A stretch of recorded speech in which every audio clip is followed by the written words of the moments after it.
नाज़रीन, ये है नॉर्थ कोरिया का president dictator Kim Jong Un. कहा जाता है कि इसने नॉर्थ कोरिया में अपनी एक अलग ही दुनिया कायम कर रखी है, एक ऐसी दुनिया जिसको जीता भी यही है और चलाता भी यही है। किम जोंग उन एक ऐसा डिक्टेटर है जिसको दुनिया का कोई भी मुल्क हल्का नहीं ले सकता, फिर चाहे वो दुनिया की सुपर पावर अमेरिका ही क्यों ना हो। यहाँ की आर्मी भी ये खुद है और गवर्नमेंट भी। ये न सिर्फ बहुत ताकतवर इंसान है बल्कि बहुत ज्यादा डेंजरस यानी खतरनाक भी। इस मुल्क में कानून बनाने वाला भी ये खुद है और तोड़ने वाला भी। इसके बनाए हुए कानून को अगर किसी और ने तोड़ने की कोशिश भी की तो उसको इस दुनिया में ये दूसरे लोगों के लिए निशाने इबरत बना देता है, फिर चाहे वो इसका अपना सगा चचा या इसका अपना भाई ही क्यों ना हो। किम जोंग उन का बड़ा भाई किम जोंग नम शुरू से ही नॉर्थ कोरियन रिजीम के खिलाफ आवाज बुलंद करता था। 2003 में इसको सजा के तौर पर मुल्क से निकाल दिया गया और ये चाइना में शिफ्ट होकर खामोशी से अपनी जिंदगी गुजारने लगा। अपने भाई को मुल्क से निकाल देना किम जोंग उन के लिए कोई बेहतर फैसला साबित नहीं हुआ, क्योंकि किम जोंग नम रिपोर्ट्स के मुताबिक नॉर्थ कोरिया के सबसे बड़े दुश्मन अमेरिकन स्पाई एजेंसी CIA का इन्फॉर्मर बन चुका था और उनको इंफॉर्मेशन मुहैया किया करता था। किम जोंग उनको खतरा था कि CIA उसको मरवा देगी और उसकी जगह पर फिर इसके भाई को नॉर्थ कोरिया की सदारत की कुर्सी पर बिठाकर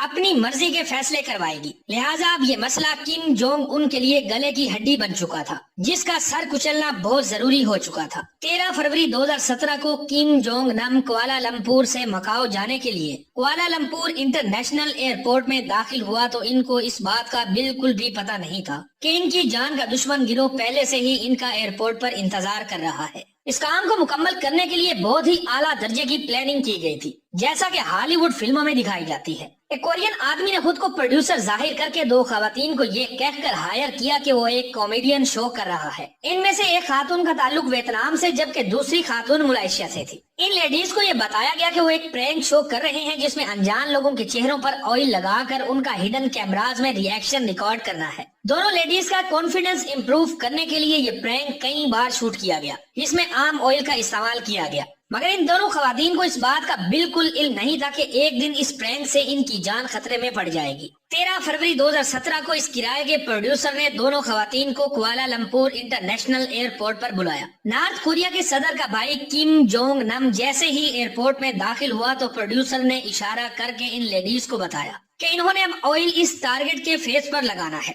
लेकिन अब की बार ये आम ऑयल नहीं था बल्कि एक जानलेवा नर्व एजेंट था। CCTV कैमराज में साफ देखा जा सकता है कि दरवाजे से अंदर जाने के फौरन बाद एक खातून अपने हाथ पर ऑयल मलती हुई किम जोंग नम की तरफ बढ़ रही है और टारगेट शख्स किम जोंग नम के चेहरे पर वो ऑयल मल दिया। किम जोंग नम जो इस प्लान से बिल्कुल लाइम था, उसने इस पर सख्त गुस्से का इजहार किया। प्लान के मुताबिक ऑयल लगाने वाली लेडी मुस्कुराती हुई शरारत करके मौके से भाग गई। किम जोंग नम वापस दरवाजे से बाहर आए और सिक्योरिटी को इस बात से आगाह किया। सिक्योरिटी ने फौरन एयरपोर्ट पर मौजूद मेडिकल फैसिलिटी में उन्हें भेज दिया। इसी दौरान ब्लैक ड्रेस और सूटकेस में एक आदमी जो ये सारा मंजर देख रहा था वो मेडिकल फैसिलिटी के बाहर आया और इस बात को कंफर्म किया कि क्या उस नर्व ऑयल ने किम जोंग नम पर असर किया भी है या नहीं। 10 मिनट के अंदर अंदर ऑयल ने अपना असर दिखाया और किम जोंग नम ने मेडिकल फैसिलिटी में ही दम तोड़ दिया। ये ऑयल एक VX नर्व एजेंट था, जिसका एक कतरा भी अगर चेहरे पर लग जाए तो ये सांस की नाली के जरिए लंग्स में जाकर फौरन बॉडी के नर्वस सिस्टम को तबाह कर डालता है। इस अटैक के नतीजे में बॉडी के न्यूरोट्रांसमीटर्स बंद हो जाते हैं, जिसके नतीजे में बॉडी दिमाग से सिग्नल्स लेना बंद कर देती है। एक्सपर्ट्स का कहना है कि अगर ये ऑयल नाक या चेहरे पर लगा दिया जाए तो इंसान की जिंदगी का काउंट डाउन शुरू हो जाता है। इस पूरे प्लान को पाए तकमील तक पहुंचाने के लिए कई किरदार थे जो कि एयरपोर्ट पर मौजूद थे। एक केमिकल स्पेशलिस्ट था जिसने लेडी के हाथ पर लगे ऑयल को न्यूट्रलाइज किया। एक ड्राइवर था जिसने लेडीज को वहां से गायब किया और कई और मशकूक किरदार भी थे जो कि हर लम्हा की रिपोर्ट कहीं और दे रहे थे। इस वाक़या के बाद मलेशियन पुलिस हरकत में आई और दोनों लेडीज को गिरफ्तार कर लिया गया। जब इन दोनों लेडीज को बताया गया कि इनके प्रैंक की वजह से नॉर्थ कोरियन सदर के भाई की मौत हो गई है तो उनके पैरों तले से जमीन निकल गई। उन्होंने जब अपने किराए के प्रोड्यूसर को कॉल की तो तब तक बहुत देर हो चुकी थी। पुलिस के मुताबिक इस प्लान में 4 लोग शामिल थे जिन्होंने मलेशिया में नॉर्थ कोरियन एम्बेसी में पनाह ले रखी थी और इस कत्ल के फौरन बाद वो यहाँ से प्री बुक्ड फ्लाइट से जकार्ता, दुबई और व्लादिवोस्टॉक के बाद सीधा नॉर्थ कोरियन कैपिटल प्योंगयांग भाग गए। ड्राइवर, केमिस्ट और दोनों लेडीज जिनको इस्तेमाल किया गया था उनको 2 साल जेल काटने के बाद रिहाई दे दी गई। इस प्लान मर्डर की तमाम कड़ियां घूम फिर कर मरने वाले के भाई नॉर्थ कोरियन सदर किम जोंग उन की तरफ जाती थी।